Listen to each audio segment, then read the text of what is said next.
keenya guyyaa har'aa egaa waa'ee konjaakshinii ta'a jechuudha. Waa'ee konjaakshinis yeroo darbee jalqabnee turre. Konjaakshin jechuun maal jechuudha? Akaakuun isaanii eenyufaa akka ta'an ilaallee turre. Keessaa yeroo darbee tokkoffaa irratti waa'ee koordineetiin konjaakshin sorra jedhaman ilaallee turre. Har'agaa akaakuuwwan konjaakshinii sadiitu jiru jennee warra dubbanne keessaa isa lammaffaa waa'ee koreleetiif konjaakshin sorra jedhaman ilaallaa. Isaanis maal jechuudha isa jedhu fi eenyu fayyisa jedhu immoo walii wajjin ilaallaa jechuudha. Egaa barumsi keenya guyyaa irraa waa'ee koreleetiif konjaakshinii ta'a jechuudha.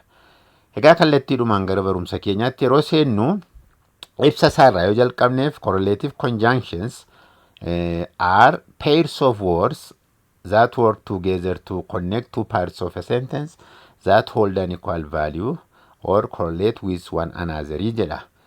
Gabaabaadhumatti konjaankshinoonni jechootaa jenneerra. Jechoota yaada adda addaa lama wordii fi wordii ta'uu danda'u, kiloozii fi kiloozii ta'uu danda'u, yaada garasiif garana jiran walitti fidu, gidduu seenaniiti walitti fidu jennee hiikaan isaan immoo maa inni isa jedhu egaa kan akaakuu konjaanshinii isa torban darbe ilaallee duubatti deebitanii ilaaluu dandeessu. Inni kun immoo akaakuuwwan konjaanshinii sadii jiran keessaa koreleetiif konjaanshiniin tokkoffaa jechoota lama. Inni kuni pairs of wordsiidha. Jechoota lamaan jiru. Inni gara biraa nama fakkeenyaaf isa coordinating conjunction yoo laallee bifa fan boys jedhuun yeroo laallee for and nor so warra jedhaman tokko turan jechoonni sun. Correlative conjunctionii wanti adda godhu isaan kana keessaa yookaan isa torban darbe ilaalleerra wanti adda isa godhu yoo jiraate jechoota lama tokkoomtisaa jechoota lama of keessaa qabu jechuudha. Isaan immoo hojiin isaanii maa inni akkuma isa kaanii sentensoota lama walitti fiduudha. Walitti fiduu eenyu fayyisa jedhu ilaallaa. Isa booddeettamitti walitti fiduu yeroo jedhu immoo caalaa nuuf hubatamuu danda'a. Fakkeenyaaf jechoonni lama jiran kuni either or ni jedhummaa correlative conjunctionidha. Kan biraan neither nor inni jedhu correlative conjunction lama jarri kun either duwwaa yookaan or duwwaa otoo hin ta'in jechoota lama jechuudha. Kanaaf pairs of wordsiidha jenne. Kan biraan both and not only but also the more whether or rather than as hedduudha. Correlative conjunctions warri jedhaman kun bifa kanaan giraamerii afaan Ingilizii keessatti baay'ee lakkoofsa isaanii baay'eedha. Nuti garuu warra kana hubanneenna inni kaanis boriftaan yeroo dubbisnus yeroo qo'annus nuuf hubatamuu danda'a waan ta'eef bu'uura godhannee isaan kana ilaaluu dandeenya malee baay'ee lakkoofsa isaanii jechuudha. Kanaafi correlative conjunctioniin jechoota kana conjunctionoota jechuudha waan ta'eef ni ilaallaa. Gara tokkoon ilaaluutti yeroo darbinu fakkeenyaaf either oris jechuun hin danda'ame. Yeroo tokko waa'ee akkaataa waamicha jechootaa kan warra Ingilizii kan warra Ameerikaa gidduu sirriitti hin beeknu taanaan isa kanatu sirriidha isa kanatu sirrii mini jenneetti rakkachuu nurra hin jiraatu. Kanaaf either or yoo jenne sin ta'a jechuudha. Either oriin correlative conjunctionii ta'ee ammagaa jecha lama is used to join two words. Wordota lama walitti fiduu danda'a. Freezota walitti fiduu danda'a. Egaa freeziin maal jechuu akka ta'e yeroo darbe dubbadheera. Or kilooziinis dipendentii fi indipendentii qaba jenneerra. Lamaan isaanii jechuun maal akka ta'u yeroo darbe dubbadheera. Is used to join two words, phrases or clauses jedhee it means one out of the two options. Isheedhumaa kana duwwaa hubannaan ga'aadha. Maal walitti fidu isa jedhu rakkinaan qabu nu hubatama. One out of the two options jechuudha. Either or isa kana yookaan isa kana jennee lama keessaa tokko. Akka jechuu wayiiti jechuudha. Lama keessaa tokko. Fakkeenyaaf either Qananiisaa or Siifan wins the race. Qananiisaa yookaan Siifan keessaa abbaa tokkotu dorgommee sana mo'ata. Lamaan isaaniitu mo'a miti. Abbaa tokkotu mo'ata.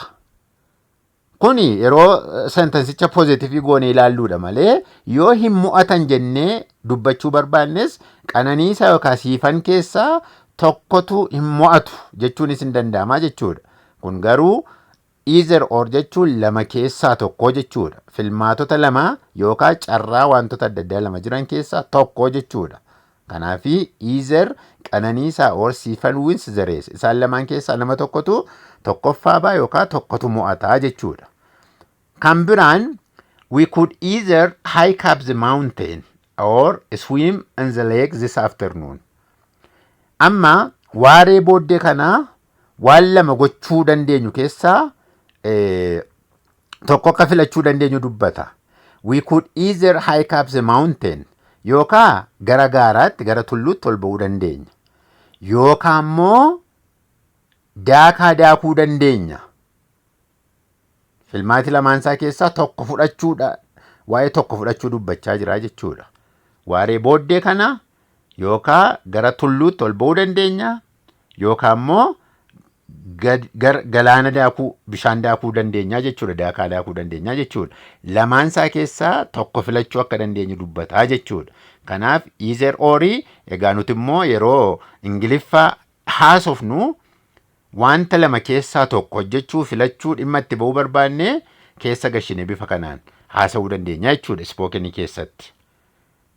Kan biraan neither nor isa jedhudha. Neither noriin immoo none of the two options. Lamaansaa keessayyuu hin jiru. Wanti nuyi dubbachaa jirru lamaansaayyuu keessa hin ta'u jechuudha. Lamaansaayyuu miti.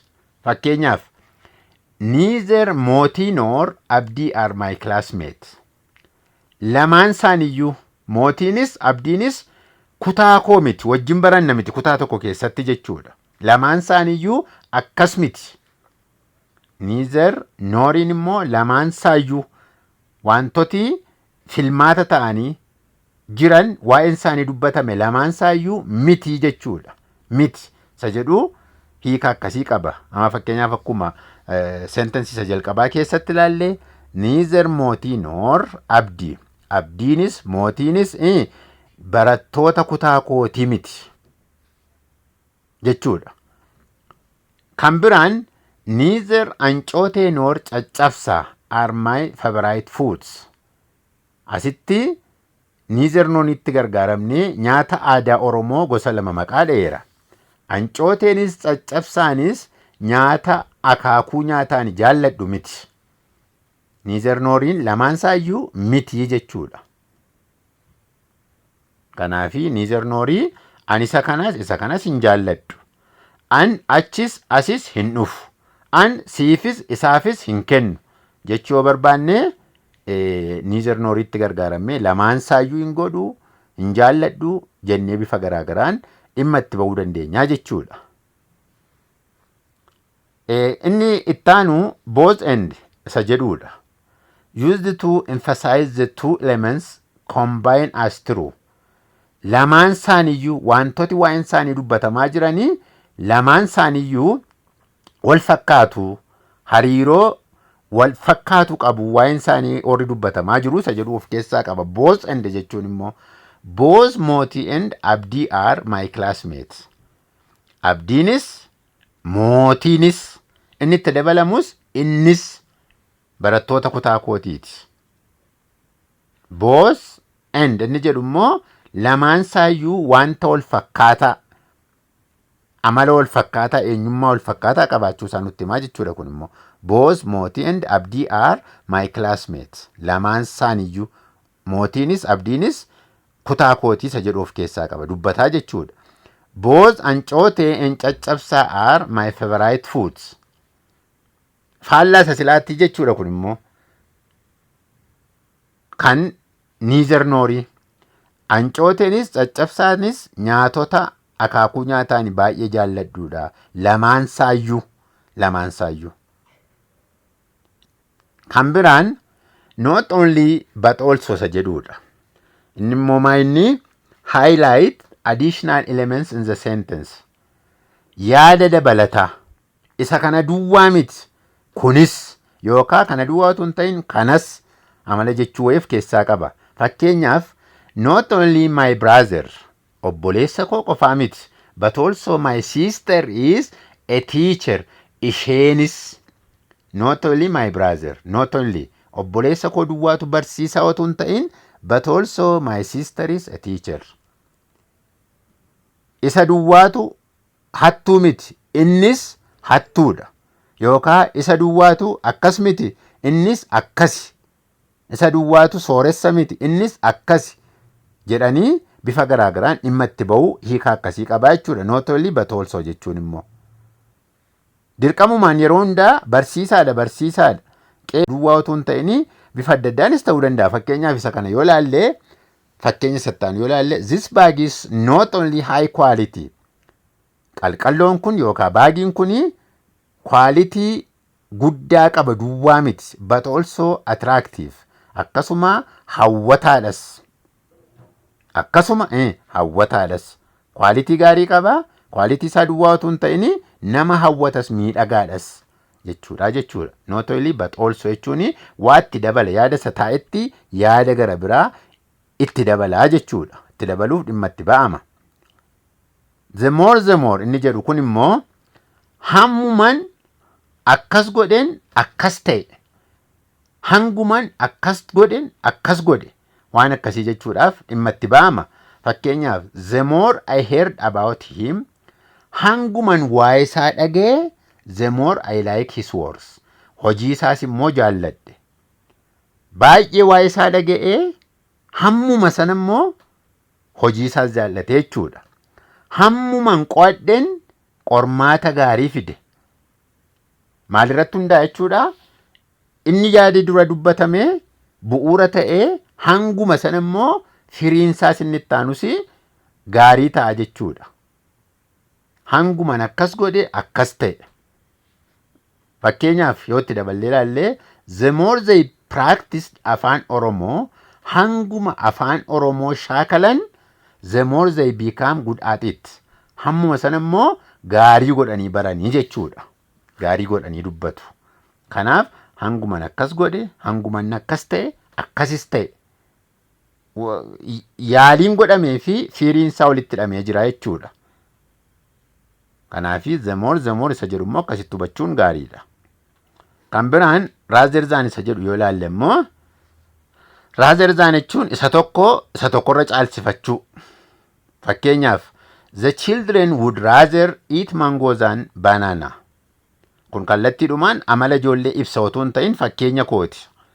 Ijoolleen amma the children would rather eat mango. Banaanaa nyaachuu caalaa ijoolleen maangoo caalsifatu. Maangoo nyaachuurra caalsifatu jechuudha kun immoo. Raazerzaan isa kana caalaa isa kana gochuu barbaadu. Barbaadu duwwaa otoo hin ta'in isa wanta wal caalu wayii tokko dubbachuudhaaf dhimma itti ba'amaa jechuudha. Jechuun hin danda'amu. Ani akkas gochuu caalaa akkas gochuun barbaada jechuun dhimma itti ba'amaa jechuudha. They would rather go to the movies. Isaanii than the mall. Isaan moolii dhaquu caalaa gara gabaa guddichaa dhaquu caalaa muuvii ilaaluu barbaadu. Irra barbaadu. Kan isaan irra barbaadan caalsanii barbaadan isaaniif wanti amma dursi kennameefii jiru maayinni they would rather go to the movies. Muuvii dhaqanii ilaaluudha jechuudha. Maal caalaa gara moolii dhaquu caalaa. Kanaaf raazerzaan jechuun immoo isa tokko caalsifachuu jechuudha. Isa kaan caalaa filmaata lama gochuuf ilaaluuf hojjechuuf jiru keessaa isa tokko caalsifachuudhaaf dhimmi itti ba'amaa jechuudha. Raazerzaan ni jedhu. Egaa barumsi keenya waa'ee correlative conjunction ilaalchisee nuti walii wajjin barachaa turre kan ammaatti ture fakkaata. Waan na hordoftaniif galatoomaa. Isa ittaanu akaakuuwwan conjunctionii keessaa isa sadaffaaf isa dhumaa subordinating conjunction isa jedhu walii wajjin ilaalla. Hangasitti gaa nagaan tura.